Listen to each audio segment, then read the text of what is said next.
the bullet settles everything. Hit me like a Hey, welcome back to Bandwagon fans. This is Jeff, and before we get talking about the movie, I just want to invite all of you to go ahead and subscribe to the channel. And if you like what you see, go ahead and hit that like button as well. And tonight I'm going to be talking about the A Woman in Peril movie starring Gina Rodriguez. This is Miss Bala. Go ahead and enjoy a couple of highlights from the trailer. I'm so happy that you're here. After my parents died, I didn't really think I was gonna be able to come back to Tijuana. But you always made me feel like family. You are my family.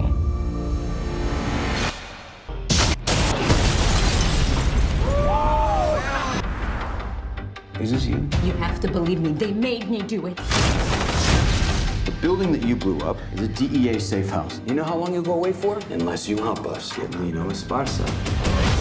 Forget your friends. No one's coming to save you. Whether or not you survive, it's entirely up to you. So this is a Miss Bala. This is starring Gina Rodriguez, and Gina plays a, let's see. All right, so first off, this is actually came out a few weeks ago, and I saw it a few weeks ago. I apologize for getting this video up late. That's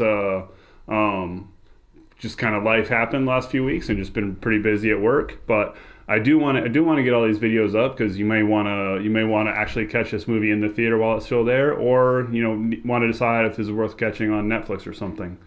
So this is, like I said, it's a Woman in Peril movie starring Gina Rodriguez. She plays Gloria, who is a makeup artist from Los Angeles who goes down to Tijuana to visit her friend, help her friend Suzu get ready for a big beauty pageant, modeling contest.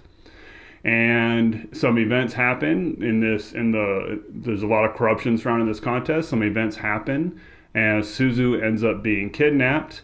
And Gloria starts becoming a pawn between DEA agents, local police, and a gang based out of Tijuana.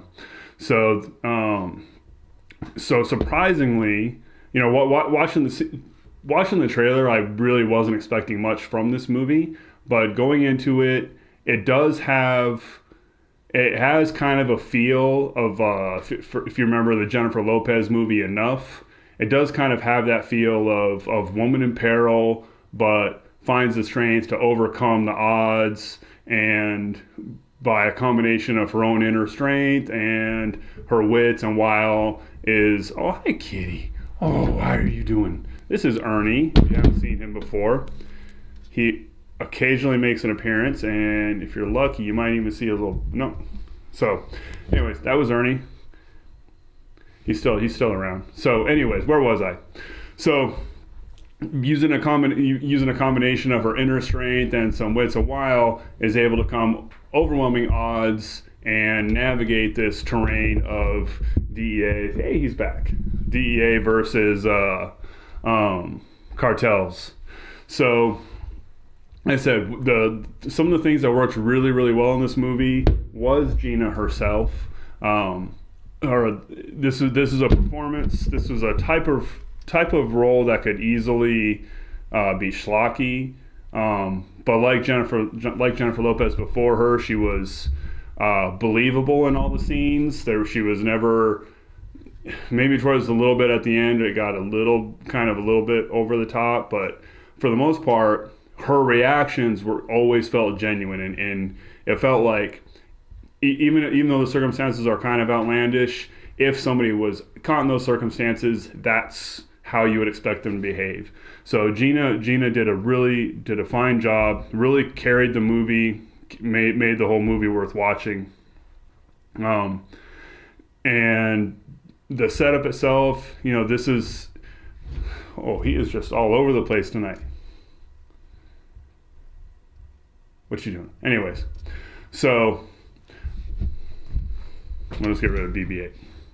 So if you kind of like these kind of movies, you'll probably get some enjoyment out of this. Now, this is a remake of an earlier movie from Mexico. I haven't seen it, but just what I've heard, the original movie was a lot stronger, and that's kind of where this movie, the parts that don't work have to do with just how toned down everything is.